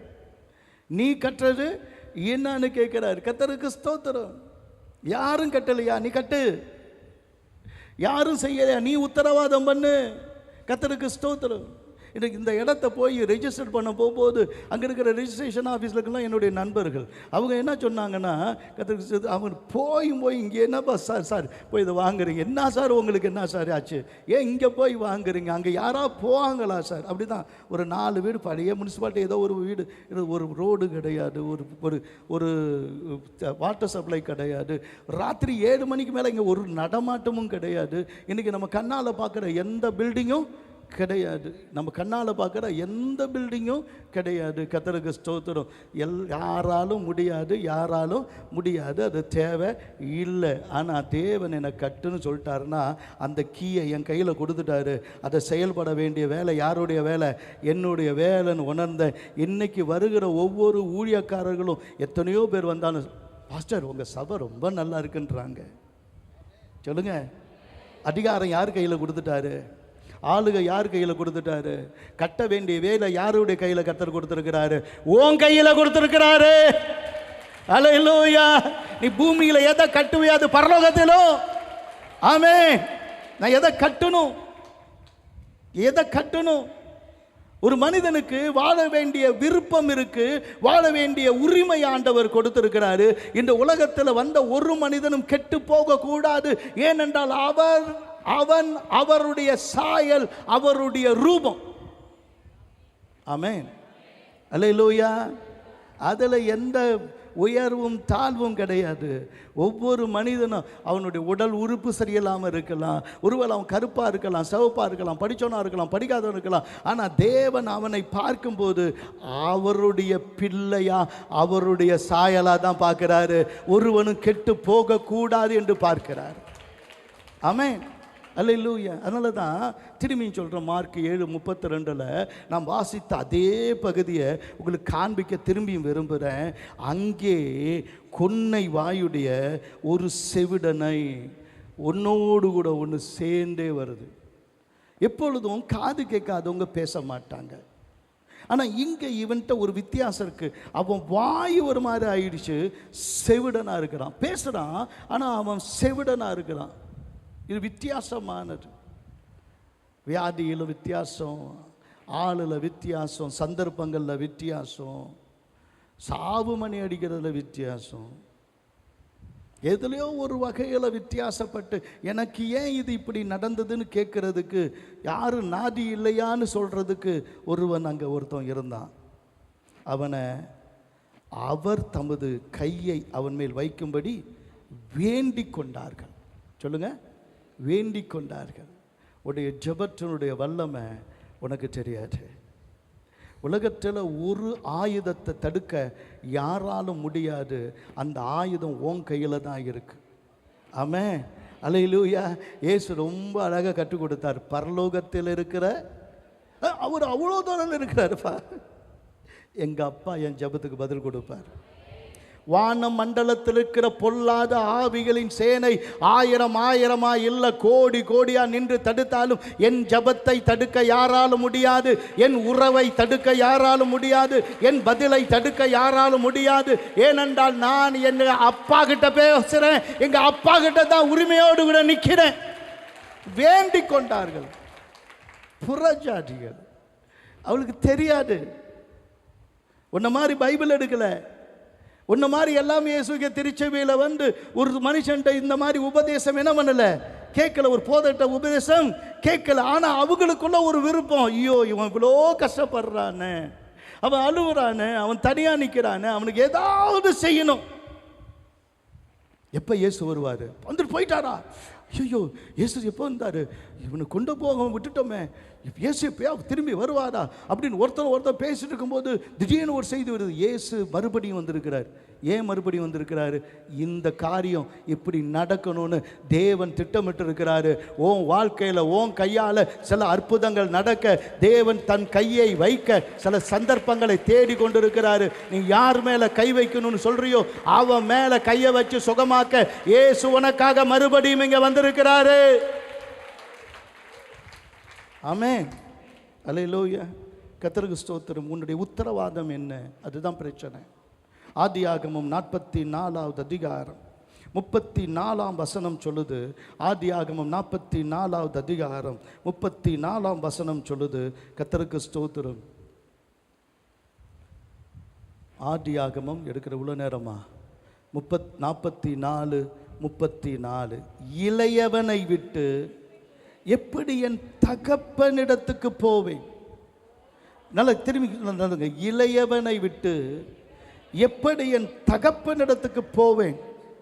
போனால் என் தகப்பனுக்கு நேரிடும் தீங்கை நான் எப்படி காண்பேன்? நான் எப்படி காண்பேன்? கர்த்தருக்கு ஸ்தோத்திரம். யார் இது? யூதா யோசேப்புக்கு முன்னாடி அவன் யோசேப்புன்னு தெரியாம பார்வோனுக்கு அடுத்த அதிகாரி என்று தான் பார்த்து கெஞ்சிறான், உத்தரவாதம் பண்றான். எங்க அப்பாவுக்கு 4 மனைவிகள், அதில் ராகேல் பெற்ற பிள்ளைகள் அவருக்கு ரொம்ப சுலம், ரொம்ப பிரியம். அதுலேயும் ஒருத்தவன் என்ன ஆனான்னு தெரியாது, காணாமல் போயிட்டான்.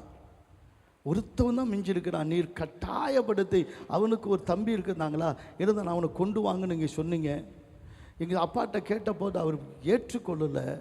ஒருவேளை ஏதாவது ஒன்று ஆயிடுச்சுன்னா நான் உத்தரவாதம் பண்ணுறேன்னு சொல்லிட்டு நாங்கள் சொல்லி தான் கூட்டிகிட்டு வந்திருக்கிறோம்.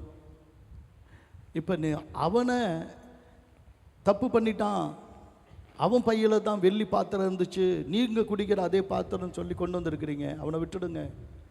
என்ன பண்ணுங்க, என்ன வேணாலும் தண்டிச்சிடுங்க, நான் அவனுக்கு உத்தரவாதம் பண்ணுறேன். ஆமென், அல்லேலூயா. அவன் அடுத்த அந்த வார்த்தை சொல்கிறது ரொம்ப இருக்கும். போனால் என் தகப்பனுக்கு நேரிடும் தீங்கை நான் எப்படி காண்பேன் என்றான்.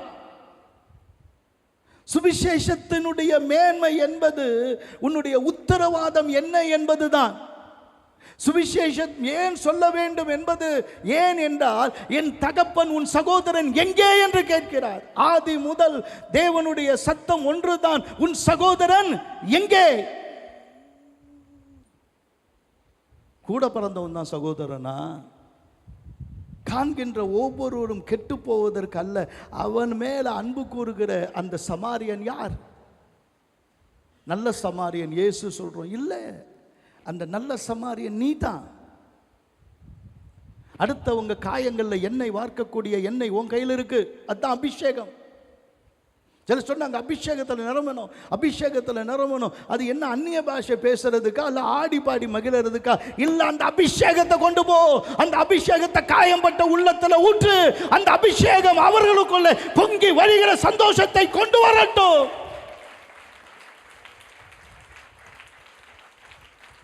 வாழ்க்கைய கிறிஸ்தவன்ற பேரோடு முடிக்கிறவன் பெயர் கிறிஸ்தவன், கல்லறை கிறிஸ்தவன். அடுத்தவன் காயங்களை கட்டுகிறவன் தான் உண்மையான கிறிஸ்தவன். அல்லேலூயா, அல்லேலூயா. காரணம் காண்பிக்கிற எத்தனையோ மதங்கள் உண்டு. எரிகோவிலிருந்து அல்லது எருசலேமிலிருந்து இவன் ஏன் எரிகோவுக்கு போகணும்னு கேட்குற ஆட்கள் உண்டு. அவன் குடிகாரன், அவன் கொலைகாரன், அவன் மோசமானவன், அவன் விபச்சாரி, அவன் அப்படிதான் போனா, அவனுக்கு அப்படிதான் நடக்கும். அதை சொல்றது நீ யாரு? அடுத்தவங்களை குற்றவாளின்னு சொல்றதுக்கு நீ யாரு?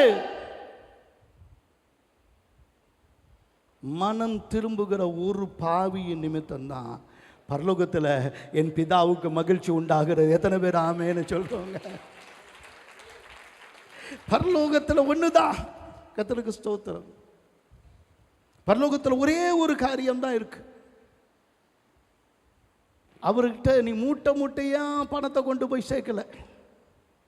ஒருவேளை யாக்கோபிட்ட போய் இத்தனை புதி உள்ள இத்தனை மூட்டை கோதுமையை கொண்டு வந்துட்டோம், அரிசியை கொண்டு வந்துட்டோம், பாலாடை கட்டியை கொண்டு வந்துட்டோம்.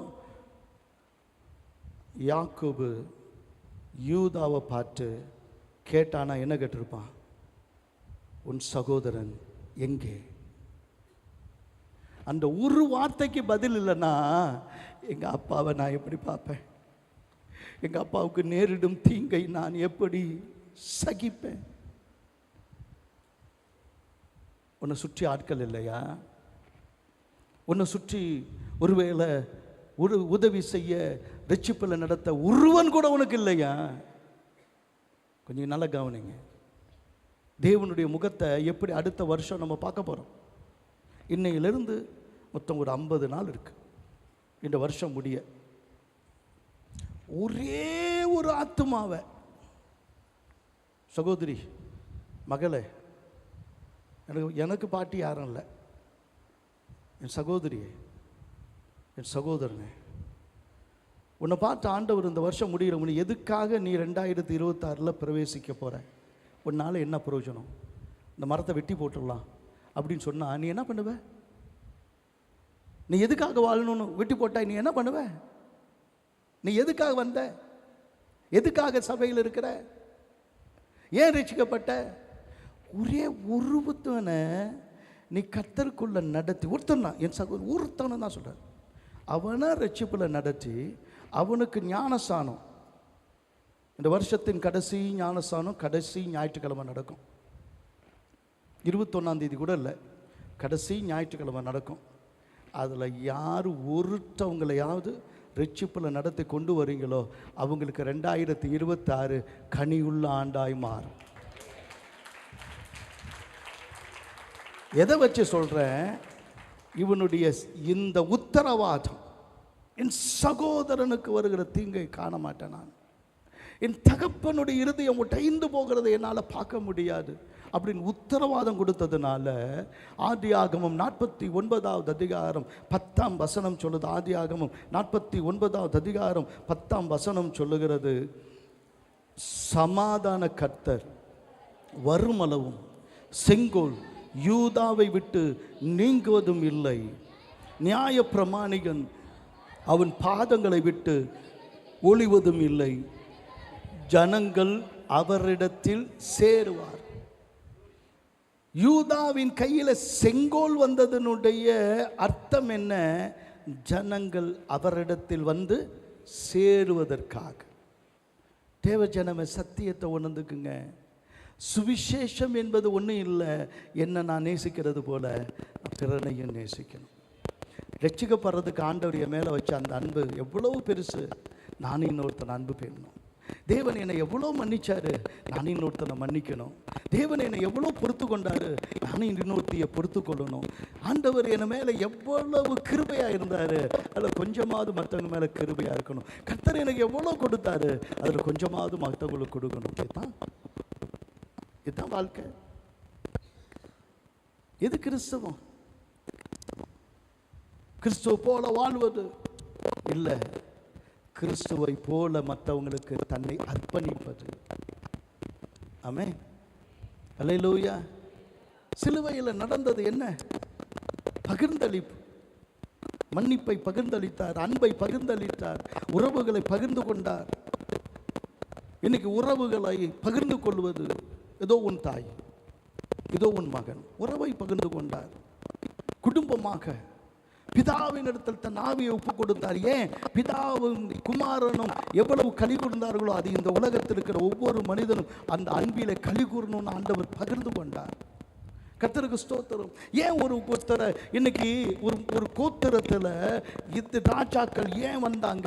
ஏன் தாவீது அந்த கோத்திரத்தில் வந்தான் என்று ஈசாய் அந்த கோத்திரத்தில் வந்தான்? ஏன் இயேசு கிறிஸ்து அந்த யூத கோத்திரத்தில் வந்து பிறந்தாருன்னா ஒரு மனிதனுக்காக உத்தரவாதம் பண்ணின அந்த யூதாவை தான் கர்த்தர் சொல்றாரு, செங்கோல் அவனை விட்டு விலகாது. ஆளுகை அவனை விட்டு என்ன பண்ணாது? விலகாது. அதிகாரம் அவனை விட்டு விலகாது. ராஜ மேன்மை அவனை விட்டு விலகாது. உனக்கு ஆண்டவர் ராஜ மேன்மையை கொடுக்க விரும்புகிறாரு. கர்த்தருக்கு ஸ்தோத்திரம். இயேசுவின் உத்தரவாதத்தை பாருங்க. இயேசு என்ன பண்ணினான்னு கொஞ்சம் நல்லா கவனிங்க. ஒருவேளை எனக்கு நேரம் இல்லை, ஓடிடுச்சு. ஆனால் இயேசுவின் உத்தரவாதம் மறுபடியும் வந்தார், மறுபடியும் வந்தார். பல இடத்துல நீங்க பார்க்கலாம். அவருடைய தேவனுடைய சித்தம், பிதாவின் சித்தம் தன்னில் நிறைவேறும் வரை எத்தனை தடவைனாலும் நடக்கிறதுக்கு அவர் ரெடியா இருந்தார். அவருக்கு என்ன பைக்கா இருந்துச்சு? உன்ன மாதிரி பைக் இருந்துச்சா? உன்ன மாதிரி நினைச்சா பஸ்ல ஏறி போயிடலாமா? இல்லை, நடந்து தான் வந்தார். அவர் வீடு ஏர் கண்டிஷன் போட்ட வீட்டில் இருந்தாரா? நீ ஏர் கண்டிஷன் போட்ட வீட்டில் இருக்கிற. எப்போனாலும் உனக்கு ஃபேன் வேணும். கர்த்தருக்கு ஸ்தோத்திரம். எனக்கு ஃபேன் வேணும்னு எப்போ நினச்சேன்னா போன வாரம் தான் நினச்சேன்.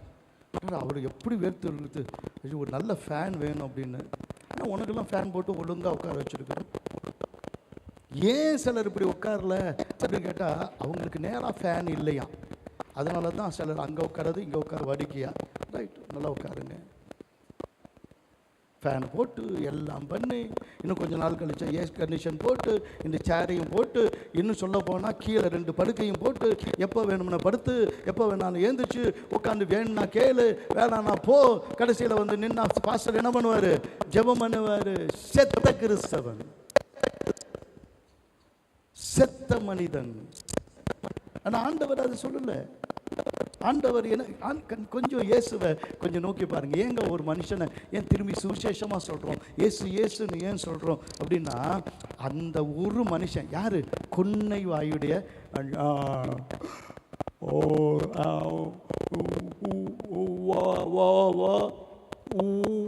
அப்படிதான் பேசும். அண்ணா நல்லா பேசுறீங்க என்ன?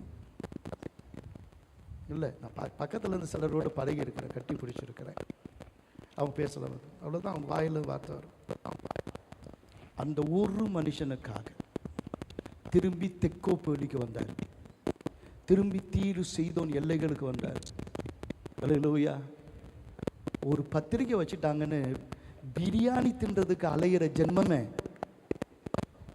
ஒரு ஆத்துமாவுக்காக என்னைக்கு திரும்பி போயிருக்கிற? ஒரு ஆத்துமாவுக்காக நீ என்ன பிரயாசப்பட்டிருக்கிற, என்ன செலவு பண்ணியிருக்கிற? திரும்பி போனார். திரும்பி போனது மாத்திரமல்ல, அவனை அவரிடத்தில் கொண்டு வந்தார். எனக்கு எல்லாம் நேரம் இல்லை, ஏன்னா என் செல்போன்லேயே இன்னும் 10 சினிமா பார்க்க வேண்டியிருக்கு, 8 அரசியல் பார்க்க வேண்டியதாக இருக்குது, 9 படத்தை அப்படி சேர்த்து வச்சிருக்கிறேன். என் மனைவி இல்லாத போது பார்த்துக்கணும். வாழ்க்கை இது இல்லை. பரிசுத்தம், பரிசுத்தவான் இன்னொருவரையும் பரிசுத்தம் எப்பொழுதும் பற்றி கொள்ளும். பாவம் பற்றி கொள்ளும், அதே போல பரிசுத்தம் என்ன பண்ணும்? பற்றி கொள்ளும். பாவம் ஒரு நெருப்பு, பரிசுத்தமும் நெருப்பு. அல்லதான் அவர் அக்கினி, அது பற்றி கொள்ளும். என்னால சுவிசேஷம் சொல்லாமல் இருக்க முடியாது. ஆமென். எங்கேயோ உட்காந்து ஆஃபீஸில் வேலை செஞ்சுட்டு லட்சக்கணக்கில் எனக்கு என்ன சம்பளம்னு எனக்கு தெரியும். அன்றைக்கி ஒரு 10,000 ரூபாயில் என் சம்பளம் ஆரம்பிச்சுது. இன்றைக்கி என்னுடைய சம்பளம் நான் இருந்தால் என்னன்னு தெரியும். கர்த்தருக்கு ஸ்தோத்திரம். இல்லை, பணத்தால் வாழ்க்கை இல்லை, பட்டத்தால் வாழ்க்கை இல்லை, மேன்மையான வாழ்க்கை இல்லை, பதவி கொடுக்கிற வாழ்க்கை இல்லை. ஆவியானவர் கொடுக்கிற அந்த நீதி, அந்த சமாதானம், அந்த சந்தோஷத்துக்கு இணையாக உலகத்தில் வேறு எதுவும் இல்லைன்னு என்னுடைய சின்ன வயசில் கண்டுபிடிச்சேன். ஒருத்தவங்களுக்கு சுவிசேஷம் சொல்றதை விட ஒரு மகிமையான ஒன்று இல்லை. அவனுக்கு கட்டரத்தில் வருகிற கதவை திறக்கிற சாவி உன் கையில் தான் இருக்கு. அல்லதான் அவர் கையை அவர் மேலே வைக்கணும்னு அவங்க என்ன பண்ணாங்க? வேண்டிக்கிட்டாங்க. ஆமென். நீ கையை வைக்கிற வரைக்கும் நீ காத்திருக்குது அவனுடைய ரட்சிப்பு, அவங்களுடைய ரட்சிப்பு காத்திருக்கு. உன் சொந்தங்கள், உன் பந்தங்கள், உன்னுடைய சுற்றத்தார், உன்னுடைய நண்பர்கள் அவங்க நரகத்தை நோக்கி போகிறத தடுக்கிறதற்கு தேவன் உன்னை பார்த்து ஆண்டவர் ஏதாவது செய் என்று காத்திருக்கிறார். அந்த மனிதனை கொண்டு வரும்போது அந்த காரியத்தை சொல்லி நான் முடிக்கிறேன். கொஞ்சம் நல்லா கவனிங்க. முடிச்சிடலாமா? ஏன்னா ஒருத்தர் வாட்சை பார்த்தார், நான் முடிச்சு பண்ணிட்டேன். சரி, ஏன்னா இன்னும் பெரிய பிரசங்கமாக போயிட்டுருக்குது. அதில் கொஞ்சம் நல்லா கவனிங்க. அந்த மனிதனை கொண்டு வரும்போது இயேசு அவனை தனியாக கொண்டு போயிட்டார். என்ன கொண்டு போயிட்டார்? தனியாக கொண்டு போயிட்டார். நான் யோசித்து பார்த்தேன், எதுக்காக தனியாக கொண்டு போனார்? தனியாக ரகசியம் பேசினாரா? அது அவனுக்கு காதை கேட்காத. அதை புரிஞ்சுக்குவானா? அது புரியவும் புரியாது. அது எதுக்குன்னா, நம்ம ஒன்று பேசுனா அவன் இன்னொன்று வளருவான். ஏன்னா காது கேட்காது. நம்ம ஒன்று பேசுனா அவன் என்ன பண்ணுவான்? எப்படிப்பா இருக்கிற? கேட்கவா? அது அங்கே நிற்கிது. இதை பார்த்து சிரிக்கிறதுக்கு ஒரு கூட்டம் இருக்கு. உன் தேவன் உன் மேல மனதுருகுகிறவர், உன் மரியாதையை காப்பாற்றுகிறவர். நீ இன்னொருத்தவனுக்கு கேலி பொருள் அல்ல, நீ இன்னொருத்தவனுக்கு வேடிக்கை பொருள் அல்ல. உன்னை இந்த உலகத்துல அதிசயமா மாத்துறதுக்கு தான் நான் உன்னை லிவிங் மிராக்கிளா மாத்துறதுக்கு தான் I am here as a living God. தனியா கொண்டு போனார். பேசுறது புரியல, அவனுக்கு பேசுறது புரியல. அப்ப அவர் என்ன சொன்னாருன்னா, ஒன்றும் சொல்லலை. 2 விரல அவன் காதில் விட்ட போது அவனுக்கு தெரிஞ்சிச்சு. காதை தான் என்ன பண்ண போகிறாரு இவர் சொல்ல. அவர் எதுக்காக கொண்டு வந்தாங்க, என்ன பண்ண போகிற? அவங்க கையை தான் வைக்க சொன்னாங்க, இவர் விரலை வச்சார். ஏன்? அவருடைய விரலின் கிரியை ஆகிய சந்திரனையும் நட்சத்திரங்களையும் சூரியனையும் பார்க்கும்போது மனுஷனை நினைக்கிறதற்கும் மனுஷனை விசாரிக்கிறதற்கும் அவன் எம்மாத்திரம் சொன்னியப்பா, அவனை தான் நான் விசாரிச்சுட்டு இருக்கிறேன். அவன் தான் எனக்கு முக்கியம். ஒவ்வொரு மனிதனும் எனக்கு முக்கியம். ஒருவனும் சீர்கட்டவன் இல்லை, ஒருவனும் கெட்டவன் இல்லை, ஒருத்தனும் அழியனும் இல்லை. அவன் தான் முக்கியம். அதை உண்டாக்குறதுக்கு ஒரு விரல் தான் வச்சேன். இவனை மீண்டும் சீரமைக்கிறதுக்கு 2 விரலையும் அவன் காதில் வைக்கிறேன். அல்லேலூயா, அல்லேலூயா. என்ன பண்றாரு ஒன்றும் புரியல. அப்ப நான் இப்ப உன் நாக்கு பேச வைக்க போறேன். புரியல. அப்ப என்ன சொல்லனா, பார்த்துட்டு இருக்கிறான். அவன் நாக்கில் போய் என்ன பண்றாரு, தொடுறாரு. அப்பதான் எதோ பண்ண போறாரு. நாக்க என்ன பண்ண போறாரு, பண்ண போறாரு. அப்பதான் அவனுக்கு தெரியும். அவனுக்கு புரியுற பாஷையில், அவனுக்கு புரியுற விதத்தில். தேவகுமாரங்க, தேவகுமாரன். அவன் எவர் எச்சி அவன் நாக்கில் வச்சு இப்போ தான் சொல்கிறாரு, இந்த பாவம், இந்த பிசாசு, இந்த உலகம், இந்த அரசியல், இந்த மக்கள், இந்த ஒரு அப்பாவியை கெடுத்து இந்த அப்பாவி எப்படி வச்சிருச்சே அப்படின்னு சொல்லி தான் பெருமூச்சு விட்டு எப்பத்தா அப்படின்றாரு. உன்னுடைய இரக்கம், உன்னுடைய மனதுருக்கம். ஏதோ ஒரு மேஜிஷியன் இல்லை நீ. என் ஆண்டவர் ஒரு மேஜிஷியன் கிடையாது, அற்புதங்களை செய்கிற மெஷின் கிடையாது. எவ்வளவு நாள் நீ உடைந்திருந்தாய் என்று அவருக்கு தெரியும். எவ்வளவு நாள் நீ கண்ணீர் வடித்தாய் என்று தெரியும். எவ்வளவு நாள் நீ மூளையில கடந்து குமுறி கொண்டிருந்தாய் என்று தெரியும். அதையெல்லாம் தன் குமுறலை எடுத்துக் கொண்டு அந்த குமுறலை ஆண்டவர் வெளிப்படுத்துகிறார். எப்பத்தா திறக்கப்படுவாயாக. இப்பொழுது அந்த யூதாவின் செங்கோல் உன் கையில் வந்திருக்கு, அந்த ஆளுகை உன் கையில் வந்திருக்கு. ராஜாவாய் ஆள வேண்டியவன் நீ, ராஜாவாய் ஆள போகிறவன் நீ. இன்னைக்கு உடைக்கப்பட்ட எத்தனையோ பேர் இருக்கிறாங்க, அவங்களுக்கு இயேசுவின் அன்பு தான் தேவை. அல்லேலூயா. எழுந்து நிற்கலாமா தேவனுடைய சமூகத்தில்? அல்லேலூயா. இன்னைக்கு அடைக்கப்பட்ட காதுகள், சுவிசேஷத்துக்கு அடைக்கப்பட்ட காதுகள் ஏராளம். என்ன சொன்னாலும் புரிந்து கொள்ளாமல் எதிர்த்து பேசுகிற நாவுகள் ஏராளம். அவைகளின் நடுவில் இயேசுவின் அன்பை சொல்ல தேவன் உன்னை அழைத்திருக்கிறார். அதற்காகத்தான் கர்த்தர் உன்னை இரட்சித்திருக்கிறார். ஆமென். கர்த்தருக்கு ஸ்தோத்திரம். எப்ப அது நடக்கும்? இன்னைக்கு கர்த்தர் உன்னை கொண்டு பெரிய காரியங்களை செய்ய போறார். இன்னைக்கு ஒருத்தவங்களையாவது செலக்ட் பண்ணி பேசு. நான் சொல்லி கொடுத்தேன் 10 காரியம். என் இயேசு ஒரு மனிதனுடைய வாழ்க்கையோடு, ஒரு மனிதனுடைய சரீரத்தோடு அது இணைந்து இருக்கு. கவலைப்படாத, உன்னை பயன்படுத்த போகிறது பரிசுத்த ஆவியானவர். உன்னை கழுவி சுத்தம் பண்ணி நடத்த போகிறது கர்த்தருடைய இரத்தம். அல்லேலூயா. ஏன் ஒரு மனிதனுடைய காதுகளை திறக்கணும்? ஏன் ஒரு மனிதனுடைய காது அவ்வளோ முக்கியம்? உங்க கையை இப்படி எடுத்துங்க, இப்படி இப்படி உங்க காதில் வைங்க,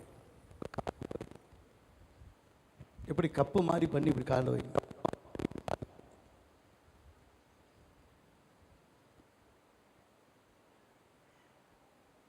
எடுங்க.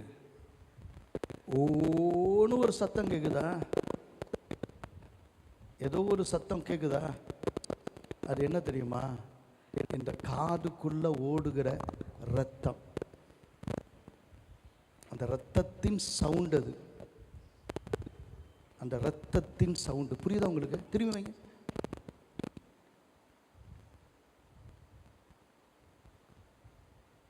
கேக்குதா? எடுங்க.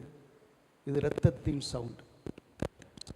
இந்த ரத்தம் இந்த விரலுக்குள்ள பாயலைன்னா 2 நிமிஷம் 3 நிமிஷம் அப்படி வச்சுக்கோமே, இது பாயலைன்னா இந்த விரல் என்ன ஆகிடும்? செத்துரும். இந்த கைக்குள்ள பாயலைன்னா இந்த கை என்ன ஆகிடும்? செத்துரும். ஒரு மனுஷனுக்குள்ள பாயலைன்னா மனுஷன் என்ன ஆகிடுவான்?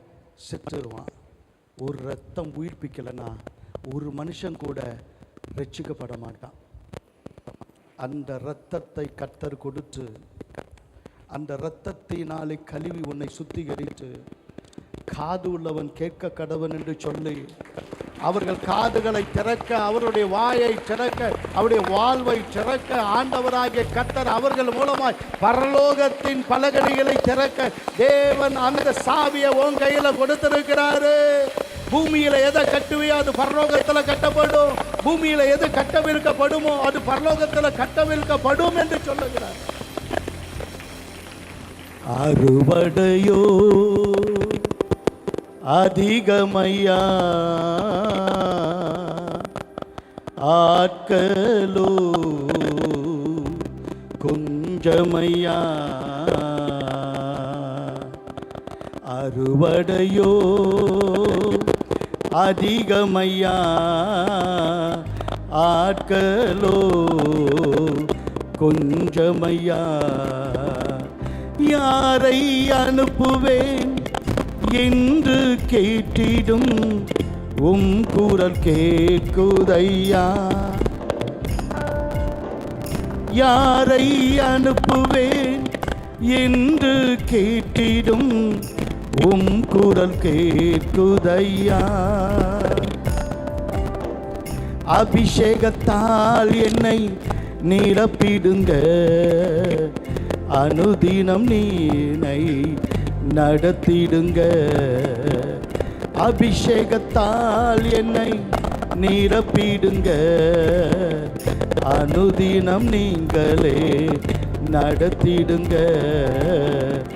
அறுவடையோ அதிகமையா, ஆட்களோ கொஞ்சமையா. அறுவடையோ அதிகமையா, ஆட்களோ கொஞ்சமையா. எனக்கென்ன தெரியும், என்னை அனுப்பிடும் தெய்வம் நீரல்லவா. எனக்கென்ன தெரியும், என்னை நடத்திடும் தெய்வம் நீரல்லவா.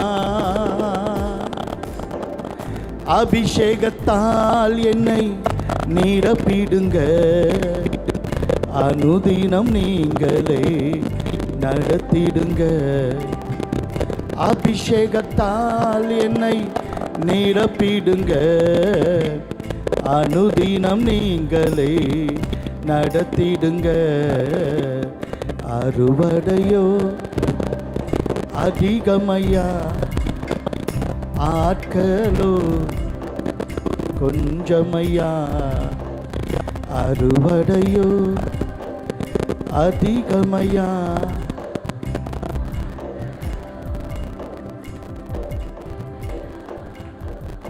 இதோ நான் இருக்கிறேன் ஆண்டவரே, என்னை அனுப்பும் என்று சொல்லுகிறவர்கள் உங்க கைகளை மேல தட்டுங்க. ஒரு தெய்வீக அபிஷேகம். ஓ ஷபபபல தரபலி கபரப ஒரு கல்கரபலவரை கலதுரபாவியானவர் நிரப்பு வீடாக கரதர ஓ லிக்கலதரபலவரஹதுரபலவதுரப ஓ ஷபபபபபபல கலதரபலபதி ஒரு கபபபல கரபு ஷபபப. புதிய அபிஷேகம், சுவிசேஷத்தின் அபிஷேகம், சுவிசேஷகன் தலைமையில் இருக்கிற அபிஷேகம். இயேசுவை நல்லவர் நல்லவர் நல்லவர் என்று ஓயாமல் நாவு சொல்லத்தக்கதான ஒரு அபிஷேகம், நாவை சுட்டரிக்கிற ஒரு அபிஷேகம், என் இயேசு நல்லவர் என்று சொல்ல வைக்கிற அபிஷேகம், புதிய அபிஷேகம். ஆண்டவரே உங்க கையை கொஞ்ச நேரம் மேல வைங்க என்று சொல்ல வைக்கிற கர்த்தருடைய அபிஷேகம். ஆண்டவரே யார் மேல கையை வச்சாலும் இயேசுவின் நாமத்தில் அற்புதம் நடக்கிற அபிஷேகம் இப்போது இறங்குகிறது. பெற்றுக்கொள்ளுங்க, பெற்றுக்கொள்ளுங்க. யார் மேல கை வைச்சாலும் வியாதியஸ்தர்கள் கையில வைப்பீர்கள், அவர்கள் சொஸ்தமாவார்கள். பிசாசைய நாமத்தினால் துரத்துவீர்கள்.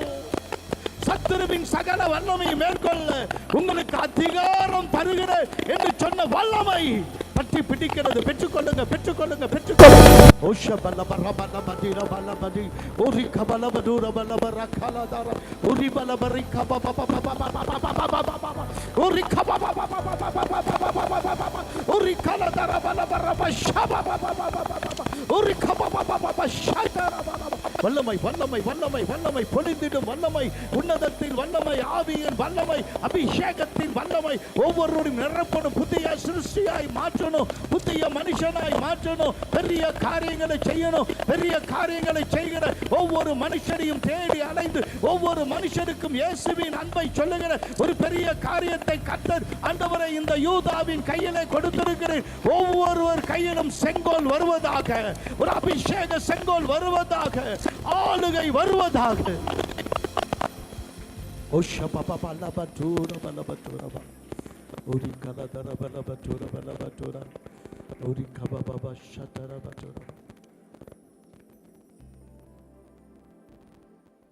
யாரை அனுப்புவேன், யார் நமது காரியமாய் போவான் என்று சொல்லுகிற கர்த்தருடைய சத்தம் ஒவ்வொரு நாளும் இவர்களுடைய காதில கேட்கணும், புறப்படணும். இயேசுவின் அன்பை தெருவாய் சொல்லணும், ஊர் ஊராய் சொல்லணும். ஒவ்வொருவரும் ஆசீர்வதிக்கப்படணும் இயேசு கிறிஸ்துவின் பெயராலே.